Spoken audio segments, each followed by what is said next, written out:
Utah has become the first state with a law that attempts to limit teenagers' access to social media apps. That state's governor signed a pair of measures into law this week that requires parental consent before kids can sign up for sites like TikTok and Instagram. This comes as one national organization has been calling on the government to take action on this issue. Joining me tonight, Chris Perry, the executive director of the Children and Screens Institute of Digital Media and Child Development. Thanks so much for being here. My pleasure.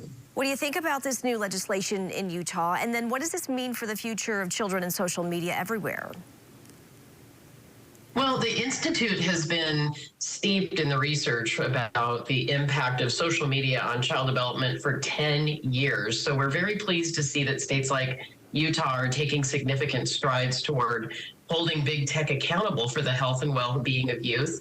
And there are also obviously benefits to the use of technology, but putting more controls and opportunities in place for parents so they can support their children having a healthy digital life is very encouraging, and we're looking forward to seeing how it's implemented.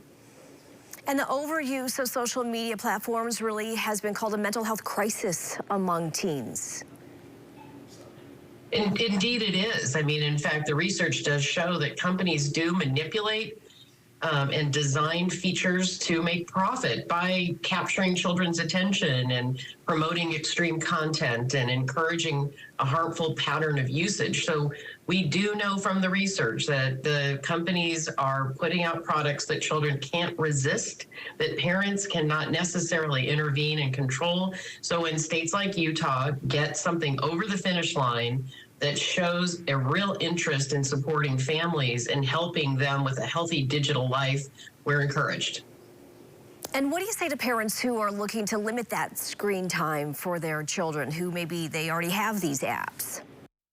Well, I mean, there are a number of things parents can try and should put in place. And I want to make it clear that even when states pass laws like the one Utah passed or California passed last year, that doesn't really make it so that parents have nothing to do. In fact, it sort of sets parameters that are bigger and more general than the ones an individual family might choose to put in place. And families really have to get into the pattern of having open communication with their children about their digital lives, their digital use. They have to help manage the expectations of what digital media, social media can and cannot do, and put some schedules and other protections in place as a family that go beyond what the laws can do in any given state, but reflect the values of an individual family. We could go on about those details, but essentially create a family media plan that really protects children and helps them have a healthy digital life. Sure, and that is the most important thing, too, that open communication between parents and their kids.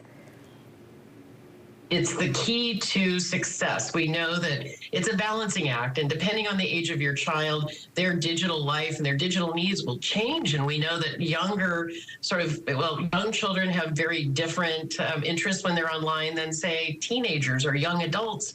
There are some positive things that are happening. There are children who are finding opportunities to connect with children like themselves around the country or the world, and they get positive support from that.